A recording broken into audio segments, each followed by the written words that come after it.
Reviews bye Farhan میں خوش آمدید۔ فلم کا آغاز ٹم سے ہوتا ہے جو ایک گیم ڈیولپر ہے۔ وہ اپنے گھر پر ایک سنجیدہ میٹنگ کر رہا ہوتا ہے۔ اچانک اس کا انٹرنیٹ کنکشن منقطع ہو جاتا ہے۔ جب کام میں خلل پڑتا ہے تو وہ اپنی بیوی کے ساتھ گزارے ہوئے اچھے لمحات کو یاد کرتا ہے۔ اسے وہ پرانا وقت بھی یاد آتا ہے جب اس کی بیوی حاملہ تھی اور اسے ہسپتال لے جانا پڑا تھا کیونکہ وہ کسی خاص مسئلے کی وجہ سے شدید درد میں تھی۔ تبھی اچانک ٹم کی بیوی گھر واپس آ جاتی ہے۔ اب ٹم اس کے اچانک آنے سے گھبرا جاتا ہے۔ دونوں نیچے جاتے ہیں اور وہاں وہ بلڈنگ مینیجر سے ملتے ہیں۔ وہ کہتا ہے کہ عمارت کی مرمت ختم ہونے والی ہے اور جلد ہی عمارت پر لگے کور بھی ہٹا دیے جائیں گے۔ تھوڑی دیر بعد ایک ہیلی کاپٹر ان کے اوپر سے گزرتا ہے۔ بلڈنگ مینیجر کہتا ہے کہ بندرگاہ کے علاقے میں زبردست آگ لگ گئی ہے۔ اب وہ دونوں وہاں سے آگے بڑھتے ہیں۔ ٹم کی بیوی اسے اپنی پرانی کار دکھاتی ہے جو ابھی دکان سے واپس آئی ہے اور دونوں کار میں بیٹھ کر پیزا کھانے لگتے ہیں۔ ٹم کی بیوی کہتی ہے کہ چلو پیرس چلتے ہیں جہاں ہم ہمیشہ جانا چاہتے تھے۔ میں نے اپنی نوکری چھوڑ دی ہے اور اس حادثے کے بعد ہم دونوں کو اپنی زندگی کو نئے سرے سے شروع کرنا چاہیے۔ دراصل جب حمل میں پیچیدگیاں پیدا ہوئیں تو ان کا بچہ فوت ہو گیا۔ ٹم کہتا ہے کہ میں اپنی نوکری نہیں چھوڑ سکتا، میں جانا چاہتا ہوں لیکن ابھی نہیں۔ پھر اسے اس کے کام کی جگہ سے ایک کال آتی ہے اور وہ مصروف ہو جاتا ہے۔ دونوں رات کو بستر پر لیٹتے ہیں لیکن جاگ رہے ہوتے ہیں اور اس کی بیوی رو رہی ہوتی ہے۔ اگلی صبح ٹم جاگتا ہے اور دیکھتا ہے کہ اس کی بیوی اپنا سامان لے کر جانے کے لیے تیار کھڑی ہے۔ وہ کہتی ہے کہ تم کبھی نہیں بدلو گے اور میں تمہیں چھوڑ رہی ہوں۔ جب وہ دروازہ کھولتی ہے تو وہ دیکھتی ہے کہ عجیب اینٹوں نے راستہ بند کر دیا ہے۔ اسے شک ہوتا ہے کہ اس کے پیچھے ٹم کا ہاتھ ہے۔ وہ اسے ہٹانے کو کہتی ہے۔ ٹم بھی چیک کرتا ہے لیکن اسے بھی کچھ سمجھ نہیں آتا۔ ٹم کی بیوی کھڑکی کو چیک کرتی ہے لیکن وہی اینٹیں وہاں بھی لگی ہوئی تھیں اور پتہ چلتا ہے کہ ان اینٹوں نے ہر کھڑکی پر راستہ بند کر دیا ہے۔ ٹم کی بیوی اینٹ کو توڑنے کی کوشش کرتی ہے اور ٹم بھی مدد کرتا ہے لیکن بیکار۔ پھر ٹم کی بیوی کال کرنے کی کوشش کرتی ہے لیکن سگنل نہیں ہوتے۔ ٹم وائی فائی چیک کرتا ہے لیکن وہ بھی مکمل طور پر ڈیڈ ہے۔ دونوں ہر جگہ سگنل ڈھونڈنے لگتے ہیں لیکن کہیں سے بھی کوئی سگنل نہیں آتا۔ ٹم دیکھتا ہے کہ جب فون کو اینٹوں کے قریب لے جایا جاتا ہے تو فون میں کچھ عجیب مسئلہ شروع ہو جاتا ہے۔ ٹم کی بیوی ڈرل مشین نکالتی ہے اور وہ اس کی مدد سے اینٹوں کو توڑنے کی کوشش کرتی ہے۔ ٹم نے بھی مدد کی لیکن پھر بھی کوئی فائدہ نہیں ہوا بلکہ اینٹ پر ہلکی سی خراش بھی نہیں آئی۔ وہ ہر جگہ کوشش کرتے ہیں لیکن ہر جگہ وہی مضبوط اینٹیں ہیں جنہوں نے اس پورے اپارٹمنٹ کو گھیر رکھا ہے۔ وہ حیران تھے کہ کوئی پوری عمارت کو کیسے بند کر سکتا ہے۔ پھر انہیں ساتھ والے کمرے سے کسی کے چیخنے کی آواز سنائی دیتی ہے۔ دونوں دیوار میں ایک سوراخ کرتے ہیں اور دوسری طرف ایک عورت اور ایک آدمی کو دیکھتے ہیں۔ آدمی پریشان ہے۔ وہ کہتا ہے کہ انہوں نے یہ کمرہ صرف ایک رات کے لیے کرائے پر لیا تھا، اب وہ بھی پھنس گئے ہیں، ہمارا کمرہ بھی مکمل طور پر بند ہے۔ وہ ان سے پوچھتا ہے کہ کیا آپ کو بھی اسی مسئلے کا سامنا کرنا پڑا ہے؟ ٹم اور اس کی بیوی جواب دیتے ہیں کہ ہم بھی اس مسئلے میں پھنسے ہوئے ہیں جس کی وجہ سے یہ آدمی اور بھی ڈر جاتا ہے۔ ٹم کی بیوی اس سے پوچھتی ہے کہ کیا آپ نے رات میں کچھ عجیب دیکھا؟ اس نے جواب دیا کہ ہم سو گئے تھے لیکن جب ہم بیدار ہوئے تو ہمیں گھر ایسی حالت میں ملا۔ عورت بھی خوف محسوس کر رہی ہے۔ پھر ٹم کی بیوی اسے تسلی دیتی ہے۔ ٹم چیک کرتا ہے کہ پانی کی سپلائی بھی ختم ہو چکی ہے۔ پھر دونوں اپنے لیے ضروری چیزیں جمع کرتے ہیں۔ ٹم کہتا ہے کہ یہ سب ایک ویڈیو گیم کی طرح ہے اور ہمیں یہاں سے باہر نکلنے کا راستہ ڈھونڈنا چاہیے، لیکن ٹم کی بیوی کہتی ہے کہ یہ آپ کے سستے کھیل کی طرح نہیں ہے، یہ واقعی ایک مسئلہ ہے اور اب ان دونوں میں اس پر بحث ہوتی ہے۔ جب ٹم کی بیوی وہاں سے چلی جاتی ہے تو ٹم غصے میں اپنا فون اس دیوار پر مارتا ہے۔ جب وہ بیٹھا ہوا تھا تو وہ دیوار پر کچھ دیکھتا ہے۔ چیک کرنے پر اسے پتہ چلا کہ اس کے ٹوٹے ہوئے فون کی چپ اس اینٹ کی دیوار پر پھنسی ہوئی ہے۔ وہ سمجھ جاتا ہے کہ یہ اینٹ ایک مقناطیس کی طرح کام کر رہی ہے۔ ٹم کی بیوی آتی ہے اور پہلے کی بحث کے لیے معافی مانگتی ہے۔ ٹم ایک چمچ لیتا ہے اور اسے دیوار پر چپکا دیتا ہے اور وہ اپنی بیوی کو دکھاتا ہے کہ دیوار میں مقناطیسی طاقت ہے۔ اب وہ دونوں تمام لوہے کی چیزیں جمع کرتے ہیں اور انہیں اس دیوار پر رکھتے ہیں۔ ٹم کی بیوی دیکھتی ہے کہ مربع شکل کے علاقے میں مقناطیسی طاقت زیادہ مضبوط ہے لیکن پھر وہ لوہے کی چیزیں ہلنے لگتی ہیں اور ان کی طرف ہوا میں اڑنے لگتی ہیں۔ ٹم اپنی بیوی کے ساتھ جھک جاتا ہے لیکن اس کی بیوی دیکھتی ہے کہ ٹم زخمی ہو گیا ہے کیونکہ کچھ لوہے کی چیزیں اس کی کمر میں چبھ گئی تھیں۔ اس کی بیوی انہیں نکالتی ہے اور اس کے زخموں پر پٹی باندھتی ہے۔ کچھ دیر بعد ساتھ والے کمرے سے دوبارہ عورت کی چیخ سنائی دیتی ہے۔ دونوں اس سمت بھاگتے ہیں اور ان لوگوں کو پکارتے ہیں لیکن دوسری طرف سے کوئی جواب نہیں آتا، لہٰذا وہ دونوں دیوار میں سوراخ کو بڑا کرنے کا فیصلہ کرتے ہیں۔ پھر وہ دیوار توڑ کر ان کے کمرے میں جاتے ہیں۔ ٹم کے پاس ایک بیٹ تھا جبکہ اس کی بیوی کے پاس مرچوں کا سپرے تھا۔ وہ کمرے کے اندر جاتے ہیں اور دیکھتے ہیں کہ عورت بستر کے قریب لیٹی ہوئی ہے۔ ٹم کی بیوی اسے اٹھاتی ہے اور ٹم آدمی کو ڈھونڈتا ہے۔ اچانک وہ آدمی ٹم پر حملہ کرتا ہے۔ وہ ٹم پر چھلانگ لگاتا ہے اور اسے زمین پر پھینک دیتا ہے۔ یہ دیکھ کر ٹم کی بیوی آتی ہے اور آدمی پر مرچوں کا سپرے کرتی ہے۔ ٹم اسے مارنے لگتا ہے لیکن عورت اسے بچانے کے لیے آگے آئی۔ وہ کہتی ہے کہ اس نے مجھے کچھ نہیں کہا بلکہ وہ خود گر گئی جب وہ اینٹ توڑ رہی تھی، شاید ان دونوں نے کل رات بہت زیادہ پی رکھی تھی۔ ٹم آدمی کے ہاتھ باندھ دیتا ہے جب تک کہ اس کا نشہ نہ اتر جائے۔ عورت انہیں اپنے بارے میں بتانے لگتی ہے۔ وہ کہتی ہے کہ ہم دونوں میاں بیوی ہیں اور میرے شوہر کا نام مارون ہے۔ ٹم اپارٹمنٹ کو چیک کرتا ہے اور ایک سٹور روم ڈھونڈتا ہے۔ وہاں سے اسے ایک بڑا ہتھوڑا ملا جس کی مدد سے ٹم टम उस दीवार को तोड़ने की कोशिश करता है। मारून उठता है और कहता है कि हथौड़ा टूट जाएगा लेकिन ईंट नहीं। तो ऐसा मत करो, उसका कोई फ़ायदा नहीं होगा। टम उससे पूछता है कि तुमने मुझ पर हमला क्यों किया। मारून हैरान है। फिर उसकी बीवी सब कुछ बताती है और कहती है कि मारून को याद नहीं क्योंकि वो मंशियात लेता है। टम की बीवी जो एक आर्किटेक्ट है ये ख्याल देती है कि हमें फ़र्श के रास्तों से तह खाने में जाना चाहिए। मजीद वो बताती है कि ये इमारत जंग के वक्त की है, लिहाजा धमाके से बचने के लिए वहाँ एक पनाह गाह बनी होगी जो किसी ज़ैली निज़ाम से जड़ी होगी और हम उस रेलवे के ज़रिए फ़रार हो जाएंगे। उसी लिए वो दोनों मिलकर ज़मीन को तोड़ना शुरू करते हैं। मारून कहता है कि कोई उनके साथ खेल कर रहा है और उसे शक है कि बिल्डिंग मैनेजर उसमें शामिल हो सकता है। अब आखिरकार वो फर्श को तोड़ते हैं और वहाँ एक बड़ा गड्ढा बनाते हैं और टम नीचे जाता है। वो अपने पड़ोसी को बुलाने लगा जो एक बूढ़ा आदमी था, लेकिन बूढ़ा आदमी एक बंदूक के साथ आता है। वो टम को वापस ऊपर चढ़ने की धमकी देता है क्योंकि वो अपना खाना और देगर ज़रूरी सामान किसी के साथ बांटना नहीं चाहता था। टम की बीवी और बाकी सब उसे कायल करते हैं और उसे अपना मंसूबा बताते हैं, लेकिन बूढ़ा आदमी इनकार करता है और कहता है कि किसी और रास्ते से जाओ। फिर बूढ़े आदमी की पूती आती है। वो कहती है कि अगर सब एक साथ काम करें तो वो बाहर निकल सकते हैं। अब उसके कहने के बाद बूढ़ा आदमी मान जाता है। सब नीचे आते हैं। टॉम मारून के हाथ खोल देता है और वो उसे ज़मीन तोड़ने में मदद करने को कहता है। अचानक टॉम को एक आला नज़र आता है। जब वो उसे खोलता है तो उसके अंदर एक कैमरा होता है। वो बूढ़े आदमी से पूछता है, क्या आपने ये कैमरा लगाया है? बूढ़ा आदमी कहता है कि नहीं और बताता है कि बिल्डिंग मैनेजर ने उसे नस्ब किया है। फिर टॉम दूसरी जगह जाता है और एक और आला खोलता है जिसके अंदर भी एक कैमरा था। मारून कहता है कि कोई हमारे साथ स्क्विड गेम खेल रहा है और हमें यहाँ फंसा दिया है और कैमरों के जरिए हमें देखने वाला कोई और नहीं बल्कि बिल्डिंग मैनेजर है जो उस खेल का मास्टर माइंड है। टॉम की बीवी कहती है कि हमें उससे पूछना चाहिए और वो अगले फ्लैट में रहता है। सब मिलकर दीवार तोड़ते हैं और उसके कमरे में आते हैं, लेकिन वो ये देखकर हैरान रह जाते हैं कि बिल्डिंग मैनेजर मर चुका है। उसके दोनों हाथ कटे हुए थे और खून चारों तरफ फैला हुआ था। इसके हाथ भी वहाँ से गायब थे। मारून के करता है और वो वॉशरूम में चला गया। फिर उसकी बीवी भी उसके पीछे चली जाती है। टॉम की बीवी भी डर जाती है। फिर वो उसे प्रस्कॉन करता है लेकिन वो भी कमरे से चली जाती है। टॉम बिल्डिंग मैनेजर का फ़ोन चेक करता है जिसमें उस दीवार की बहुत सी तस्वीरें हैं। फिर सब दोबारा ज़मीन तोड़ना शुरू करते हैं। टॉम की बीवी उसे एक खबर का मजमून दिखाती है जिसमें इसी आग का जिक्र है, जिससे उसे महसूस होता है कि उन सब के दरमियान यकीनी तौर पर कोई ताल्लुक है। अचानक ज़मीन एक ज़ोरदार आवाज़ के साथ टूट जाती है जिसकी वजह से टॉम, मारून और उसकी बीवी नीचे गिर जाते हैं। टॉम की बीवी नीचे आकर उसे पकड़ती है जबकि मारून और उसकी बीवी भी खुद को पकड़ते हैं। बूढ़े आदमी की पूती भी नीचे जाने के लिए तैयार हो जाती है। बूढ़ा आदमी उसे एक बंदूक देता है और उसे अकेले जाने को कहता है, मैं यहीं रहूंगा, लेकिन उसकी पूती ज़बरदस्ती उसे ले जाती है। जब उन्होंने नीचे जाने का रास्ता बनाया तो एक आदमी अपने हाथ उठाकर वहां आता है। अपने बारे में बताते हुए वो कहता है कि मेरा नाम यूरी है और इस फ्लैट में रहने वाला शख्स मेरा दोस्त था और मैं उसके साथ कुछ दिन रहने के लिए आया था। वो पूछता है कि वो ज़मीन क्यों तोड़ रहे हैं, उनका मंसूबा क्या है। अब वो उनका मंसूबा सुनकर हंसने लगता है। वो कहता है कि एंटो की ये दीवार उनकी हिफाजत के लिए है और ये एक हाई टेक निज़ाम है जो किसी भी हमले से बचाता है। टॉम पूछता है कि क्या तुम्हारे पास उस थ्योरी का कोई सबूत है? यूरी के पास कोई खास जवाब नहीं था, इसीलिए वो अजीब व गरीब नज़रियात बताने लगता है।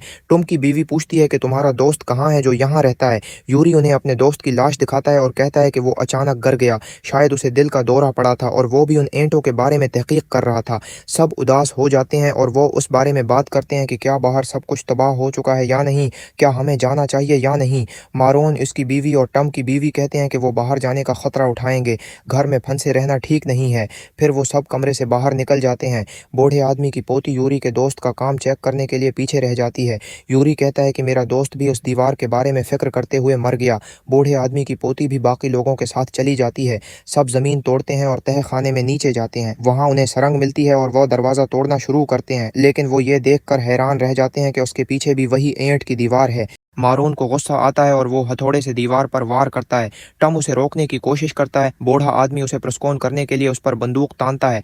मारून कहता है ठीक है, अब सब ठीक है, लेकिन अचानक वो बंदूक पकड़ता है और दीवार पर फायर करता है। गोलियां दीवार के करीब रख जाती हैं और हिलने लगती हैं। टॉम चीखता है कि सबको झुक जाना चाहिए। सब झुक जाते हैं और गोलियां उनके ऊपर से गुजर जाती हैं, लेकिन बूढ़ा आदमी वक्त पर झुक नहीं पाता और एक गोली उसे लग जाती है। उसकी पूती उसके करीब जाती है और सबसे मदद मांगती है। मारून उसकी मदद करने आता है, लेकिन बूढ़े आदमी की पूती उस पर चीखने लगती है और अब बूढ़ा आदमी वहीं मर जाता है। सब यूरी के दोस्त के कमरे में बैठे थे। मारून की बीवी पूछती है कि क्या सबकी जिंदगी में कुछ ऐसा ही है जो हम सबको मुत्तहद करता है। वो कहती है कि जब वो जवान थी तो वो बाल बाल मौत से बची थी। बूढ़े आदमी की पूती कहती है कि उसकी माँ कैंसर से मर गई। यूरी कहता है कि जब वो पुलिस में था तो उसने एक आदमी को मारा है। बूढ़े आदमी की पूती कहती है कि मारून के बारे में सब जानते हैं कि उसने अभी किया। मारून बूढ़े आदमी के बारे में दोबारा माफी मांगता है, लेकिन उसकी पूती दोबारा उस पर चीखने लगती है। अब वो टॉम और उसकी बीवी से पूछते हैं। उसकी की बीवी बोलने लगती है लेकिन टॉम उसे रोक देता है। उसके बावजूद वो बताती है कि जब हमारा बच्चा मेरे पेट में था तो हम उसे खो चुके थे। टॉम दूसरे कमरे में चला जाता है। उसकी बीवी भी वहाँ आती है और दोनों में दोबारा बहस शुरू हो जाती है। उसकी बीवी कहती है कि हमारे बच्चे की मौत के बाद तुम सिर्फ काम में मसरूफ़ हो गए और मुझसे कभी ठीक से बात नहीं की। मुझे सारा दर्द अकेले बर्दाश्त करना पड़ा। टॉम खुद को प्रस्कौन करता है और दूसरों को बताता है कि हमें बेकार नहीं बैठना चाहिए, हमें बिल्डिंग मैनेजर के कमरे में कुछ सबूत ढूंढना चाहिए। बूढ़े आदमी की पोती कहती है कि हमें यूरी के दोस्त का काम भी चेक करना चाहिए, शायद हमें वहाँ कुछ पता चल जाए। अब टॉम, मारून और उसकी बीवी बिल्डिंग मैनेजर के कमरे को चेक करने जाते हैं, जबकि टॉम की बीवी और बूढ़े आदमी की पोती यूरी के दोस्त का काम देखने जाती हैं, लेकिन यूरी को उसमें कोई दिलचस्पी नहीं है। जब टॉम बिल्डिंग मैनेजर का घर चेक कर रहा होता है तो वो देखता है कि ये कमरा ऊपर के कमरे से छोटा है। वो एक दीवार को चेक करता है और पता चलता है कि यहाँ एक खुफिया कमरा है। मारून को एक रिमोट भी मिलता है लेकिन उस पर एक पासवर्ड था। वो रिमोट पर पाउडर फिनकते हैं और फिंगरप्रिंट्स ढूंढते हैं जो 4 नंबरों पर थे। अब वो 4 नंबरों का पासवर्ड बनाते हैं। मारून की बीवी कहती है कि वो तब तक बाकी लोगों को बुलाती है। दोनों उसके कमरे से यूरी के दोस्त का बिजनेस कार्ड ढूंढते हैं। कार्ड से पता चलता है कि वो नीनो टेक्नोलॉजी पर काम कर रहा था। वो नीनो टेक्नोलॉजी और दिफाई टेक्नोलॉजी से मुताल्लिक एक कंपनी से वाबस्ता था। इसका मतलब है खतरे को रोकने के लिए डिज़ाइन की गई तमाम तकनीकों और टेक्नोलॉजियों के बारे में। वो यूरी से पूछते हैं लेकिन वो कहता है कि उसने अपने काम के बारे में कभी ज़्यादा बात नहीं की। उसे सिर्फ इतना पता है कि मेरा दोस्त एक प्रोग्रामर था। वो मज़ीद तलाश करते हैं और उसके दोस्त का टूटा हुआ लैपटॉप और फ़ोन ढूंढते हैं। यूरी कहता है कि जब भी उसके दोस्त को कुछ समझ नहीं आता था वो चीज़ों को दीवार से टकराकर तोड़ देता था। इन्हें एक कागज़ मिलता है जिस पर एक कोड लिखा हुआ था। शायद ये कोड दीवार को खोलने के लिए था। यूरी हंसते हुए कहता है, अगर दरवाज़ा खुला तो अंदर नुकसानदेह शुआएं आ जाएंगी और सबको मार डालेंगी। मारून की बीवी आती है और कहती है कि उन्हें कुछ मिला है। टॉम की बीवी और यूरी चेक करने के लिए ऊपर जाने लगते हैं, जबकि बूढ़े आदमी की पोती मजीद तहकीक करने के लिए यहीं रहती है। टॉम मुख्तलिफ पासवर्ड्स की कोशिश करता है और एक की कोशिश करते हुए उसका खुफिया दरवाज़ा खुल जाता है। जब वो अंदर जाते हैं तो वहाँ कंप्यूटर थे जिन पर उन सब के कमरों में नस्ब कैमरों की फुटेज चल रही थी। वो टॉम और उसकी बीवी का कमरा चेक करते हैं और उस एंट की दीवार के फैलने का सही वक्त तलाश करते हैं। ये दीवार पूरी इमारत पर फैल रही थी जैसे कि कोई दिफाई निज़ाम ऑन कर दिया गया हो और ये जदीद नीनो टेक्नोलॉजी थी। बूढ़े आदमी की पोती यूरी के दोस्त की लाश को चेक करती है। जब वो उसका स्कार्फ हटाती है तो उसे गला घूंटने के निशानात नजर आते हैं। दूसरी तरफ वो यूरी के दोस्त के कमरे को चेक करते हैं जिसकी लाश फर्श पर पड़ी थी। जब वो यूरी से उसकी मौत के बारे में पूछते हैं तो वो देखते हैं कि यूरी वहाँ नहीं है। मारून उसे ढूंढने जाता है और वो वीडियो देखते हैं जिसमें यूरी का दोस्त एक फ़ोन के साथ इस दीवार के करीब गया था और वहाँ रोशनी 3-4 बार चमकती है और ये पता चलता है कि यूरी के दोस्त ने उस एंट की दीवार को खोल दिया था। मारून यूरी को ढूंढने के लिए यूरी के कमरे में गया और देखता है कि यूरी अपने दोस्त का काम जला रहा है। टॉम और दूसरे लोग भी फुटेज देखते हैं जब यूरी अपने दोस्त का गला घूंट रहा था। मारून देखता है कि बूढ़े आदमी की पोती भी बस्तर के करीब मरी हुई है। वो यूरी पर चीखने लगता है लेकिन यूरी कहता है कि वो सबकी जान बचाने के लिए ऐसा कर रहा है। टॉम एक बंदूक के साथ आता है और देखता है कि यूरी मारून का गला घूंट रहा है। फिर यूरी टॉम पर हमला करता है और उसे नीचे गिरा देता है और उसका गला घूंटने लगता है। मारून खड़ा होता है और यूरी को ठोकर मारकर दूर कर देता है और वो टॉम की जान बचाता है। दूसरे लोग भी वहां आ जाते हैं। वो कहते हैं कि यूरी को मत मारो, शायद वो बाहर निकलने का रास्ता जानता है। टॉम उसे बेहोश करता है और उसे एक कर्सी से बांध देता है। अब ये सब लोग बूढ़े आदमी की पोती की मौत पर बहुत उदास थे। मारून की बीवी सोचती है कि यूरी ने अपने दोस्त को इसलिए मारा होगा क्योंकि उसने बाहर निकलने का रास्ता तलाश कर लिया था।